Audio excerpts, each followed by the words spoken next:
Assalamualaikum warahmatullahi wabarakatuh. Baik, izin memperkenalkan diri. Nama saya Raihan Hermawan dari kelas 17.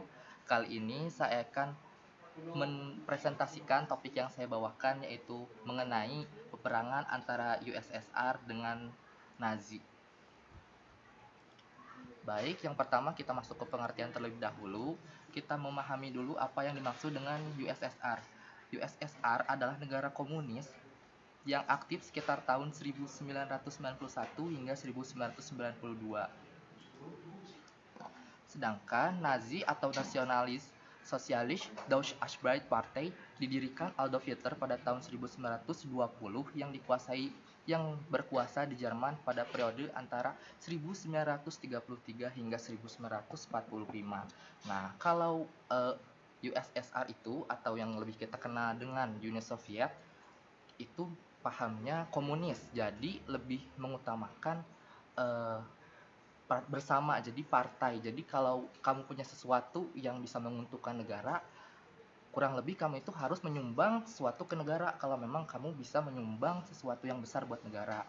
Sedangkan kalau Nazi itu lebih ke pemikirannya mereka itu yang terbaik, jadi yang lain itu cuman sebatas orang-orang gak berguna. Jadi kalau dibandingkan dengan yang lain, ras Nazi itu ras paling kuat, ras paling superior, dan Nazi itu yang terbaik. Nah, ada project juga dari Nazi, yaitu dengan membuat keturunan murni Nazi pada saat Nazi krisis orang-orang murni Nazi. Jadi saat peperangan bangsa Nazi itu memang kekurangan sumber daya manusia, dikarenakan Nazi itu tidak berperang hanya di satu daerah, tapi di berbagai daerah seperti itu. Selanjutnya kita masuk ke kepemimpinan. Kepemimpinan saat perang antara Nazi dan Uni Soviet dipimpin oleh Joseph Stalin, yaitu pemimpin saat peperangan antara Nazi dan juga Uni Soviet dimulai, yang lahir pada 18 Desember 1878 dan meninggal 5 Maret 1953, kelahiran Georgia, masa kepemimpinan namai 1941 sampai 5 Maret 1953. Sedangkan dari pihak Nazi dipimpin oleh Adolf Hitler yang lahir pada 20 April 1889 dan meninggal pada 30 April 1945, kelahiran Austria, masa kepemimpinan 2 Agustus 1934 sampai 30 April 1945. Nah, kita ulas terlebih dahulu di kepemimpinan, di mana Joseph Stalin itu lahir di Georgia, di mana Georgia itu pada dahulunya bagian atau persemakmuran dari Uni Soviet. Nah, sedangkan Adolf Hitler itu keturunan asli dari Austria, dan Adolf Hitler ini berpikiran bahwa bangsa yang menginjak Jerman dari kebangsaan lain itu harus diusir dari negara Jerman, dikarenakan negara Jerman itu adalah negara yang memang harusnya murni hanya untuk keturunan Jerman, jangan sampai kita diperbudak di tanah sendiri. Nah, sampai akhirnya saat Adolf Hitler sudah dewasa, Adolf Hitler mulai mendaftar ke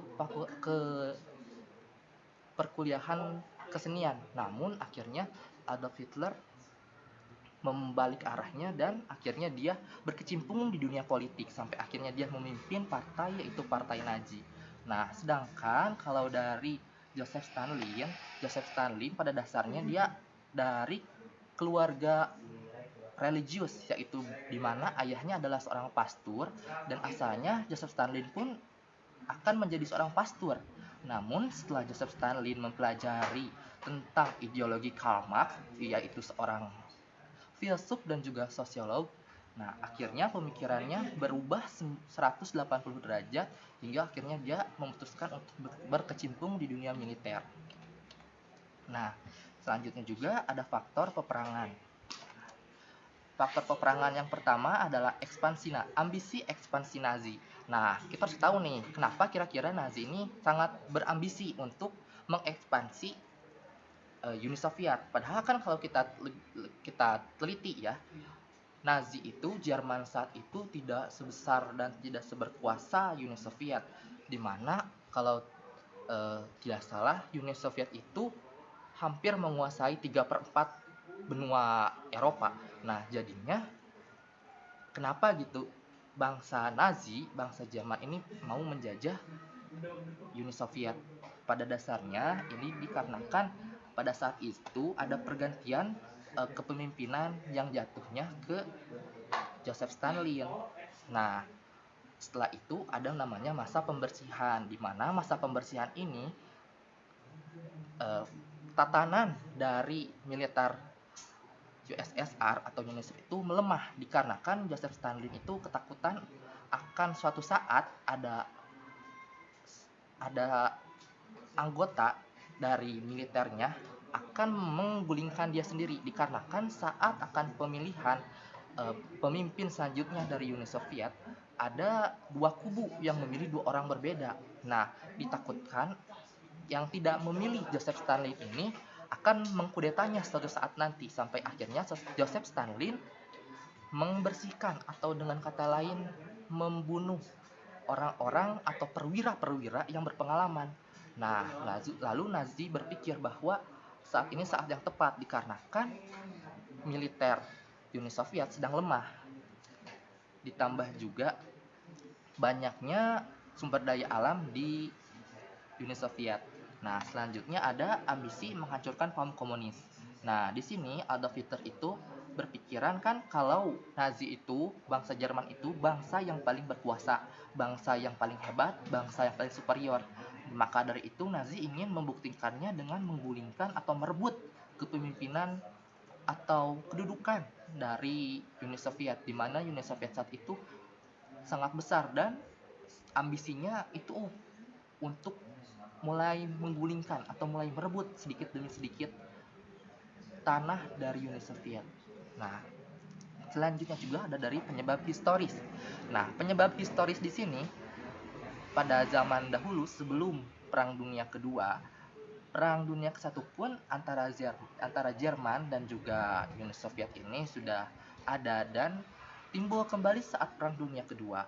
Selanjutnya ada persaingan ideologi. Nah, ini juga bersangkutan dengan faktor perang yang sebelumnya, yaitu ambisi menghancurkan kaum komunis. Di sini paham komunis ingin terus berkembang, terus ingin menyebar, tapi di sini juga pemikiran Nazi itu ingin disebarkan. Nah, jadi ada persaingan ideologi di antara kedua negara besar saat itu. Selanjutnya juga ada kontrol sumber daya.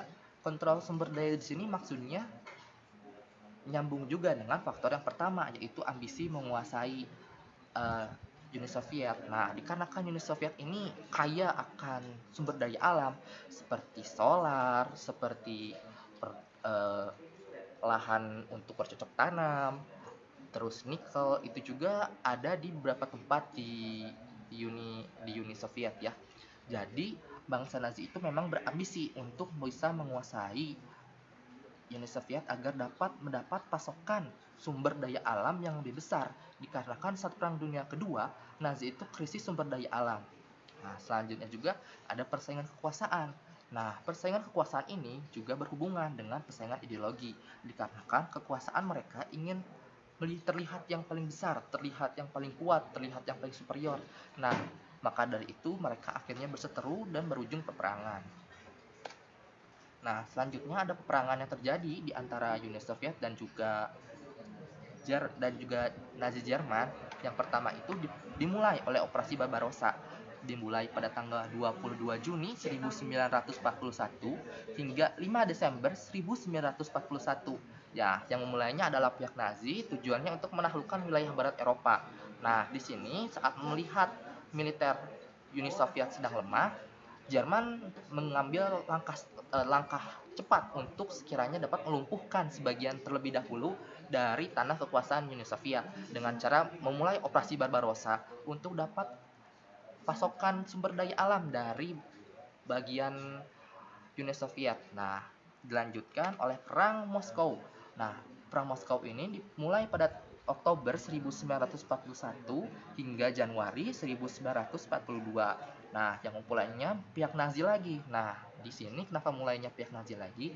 Dikarenakan kita ketahui bahwa pihak Nazi itu ingin benar-benar ingin bersungguh-sungguh untuk bisa menguasai Uni Soviet agar mereka dapat memperlihatkan bahwa Nazi itu benar-benar seorang bangsa, seorang manusia yang paling sempurna. Nah, tujuannya juga untuk menyerang serangan balik dari pihak Nazi di front timur. Nah, ini juga masih bersangkutan dengan operasi Barbarossa sebelumnya. Selanjutnya juga ada perang di salah satu kota terbesar dan salah satu kota terkenal, yaitu Perang Stalingrad yang dimulai pada tanggal Agustus 1942 hingga Februari 1943. Yang memulainya adalah pihak Nazi, tujuannya menghancurkan kapasitas industri kota dan memblokir Sungai Volga.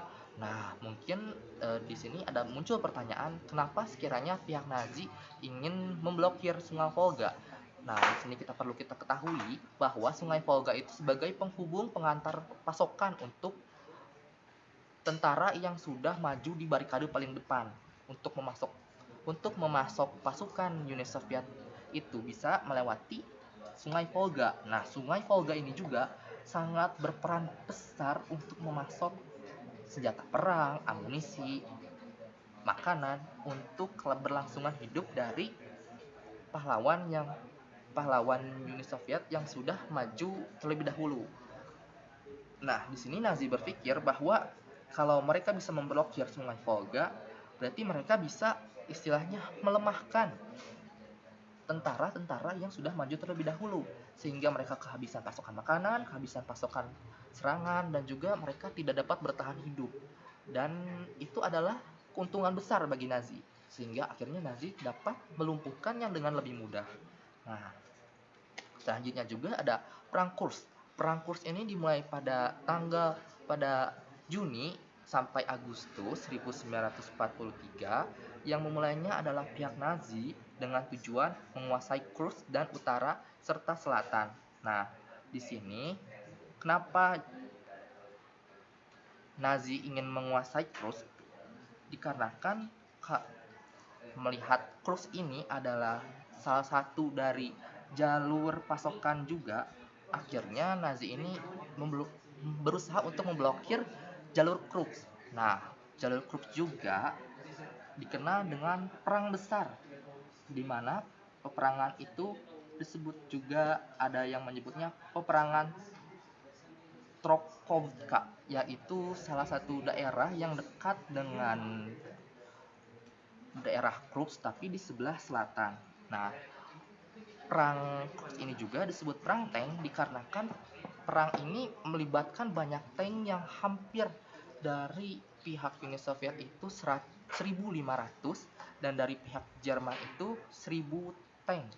Jadi bisa dibayangkan sebanyak apa tank yang digunakan saat peperangan ini. Nah, perang ini juga menjadi awal munculnya tank Tiger buatan Jerman, yang dianggap tank ini adalah tank paling mutakhir pada masanya. Nah, tank ini dipercaya dapat memusnahkan tank lawan dengan mudah. Nah, saat itu ini cukup terbukti bahwa tank Tiger ini memang dengan mudah menghancurkan tank buatan Uni Soviet. Namun, Uni Soviet tidak kehabisan akal. Uni Soviet dapat melawannya dengan menyerang tank Tiger ini dengan jarak yang dekat, dikarenakan tank Tiger ini pada dasarnya emang berat, lalu diserang oleh tank Uni Soviet yang cepat, lalu diserangnya di jarak yang dekat, yang mengakibatkan serangannya ini lebih berdampak terhadap tank Tiger, yang akhirnya strategi itu memang ampuh dan membawa Uni Soviet kepada kemenangan. Nah, mulai ke akhir peperangan antara kedua negara ini, yaitu ada operasi Bagration yang dimulai pada Juni hingga Agustus 1444, yang dimulai oleh pihak Uni Soviet dengan tujuan mengusir Nazi dari Belarus. Nah, saat ini kekuatan militer Uni Soviet sudah mulai bangkit dan sudah mulai kuat kembali dengan mulai banyaknya perwira-perwira serta tentara-tentara yang sudah terlatih di medan pertempuran yang akhirnya dapat membawa Uni Soviet kepada kemenangan. Nah, dan perang yang paling terakhir dialami atau dilakukan oleh Uni Soviet dan juga Nazi itu yaitu Perang Berlin yang dimulai pada April hingga Mei 1945 yang dimulai oleh pihak USSR atau Uni Soviet dengan tujuan merebut Berlin. Nah, sekiranya kenapa sih Uni Soviet itu mau merebut Berlin? Dikarenakan Berlin ini adalah ibu kota dari Jerman yang istilahnya ini kota inti kota. Jadi semua kehidupan, semua eh, kemegahan di Jerman itu banyaknya emang di Berlin, dan Berlin ini memang salah satu kota yang paling berpengaruh untuk keberlangsungan perang saat itu dikarenakan ini adalah ibu kota dari negara Jerman. Nah, bagian terakhir yaitu adalah grafik data korban jiwa selama Perang Dunia Kedua antara kedua belah pihak, yaitu di antara Nazi dan juga USSR dari kurung tahun 1941 hingga 1945. Nah, kita mulai dari data korban jiwa Operasi Barbarossa, di mana yang berwarna biru adalah pihak Nazi dan yang berwarna oranye adalah pihak Uni Soviet. Nah, dapat kita lihat di grafik ini, Operasi Barbarossa memakan korban dari pihak Nazi sebanyak 500.000 jiwa, sedangkan dari Uni Soviet 1 juta jiwa. Nah, ini menunjukkan bahwa tentara dari pihak Uni Soviet saat itu memang masih kurang berpengalaman dikarenakan pembersihan yang dilakukan oleh Joseph Stalin. Nah, dari pihak Nazi ini memang sudah terlatih dan akhirnya lebih sedikit memakan korban dibandingkan dari pihak USSR. Nah, selanjutnya juga ada perang Moskow. Di sini dari pihak Nazi hanya menelan korban 20.000 orang, sedangkan dari USSR ini 200.000. Nah, ini sangat beda jauh sekali korbannya di antara kedua belah pihak. Selanjutnya ada perang Stalingrad yang dari pihak Nazi memakan korban 200.000 orang, sedangkan dari pihak Uni Soviet ini 1 juta. Ini juga ketimpangan sekali sekiranya jumlah dari korban antara kedua belah pihak ini, di mana selama ini selalu saja Uni Soviet memakan korban jiwa terbanyak. Selanjutnya juga ada perang Kursk, yaitu perang tank yang menelan korban 100.000 orang dari pihak Nazi dan 400.000 orang dari pihak Uni Soviet. Nah, selanjutnya ada operasi Bagration yang memakan korban dari pihak Nazi sebanyak 400.000 orang, sedangkan dari pihak Uni Soviet hanya 300.000 orang. Nah, di sini telah menunjukkan bahwa Uni Soviet dapat mulai berhasil untuk mencapai kejayaannya kembali. Selanjutnya ada Perang Berlin, di mana Perang Berlin ini ya, perang terakhir yang dialami oleh Uni Soviet dan juga Nazi Jerman. Nah, untuk peperangan ini Nazi memakan korban jiwa 100.000 orang dan dari pihak Uni Soviet 80.000 orang. Nah, cukup sekian presentasi dari saya. Wassalamualaikum warahmatullahi wabarakatuh.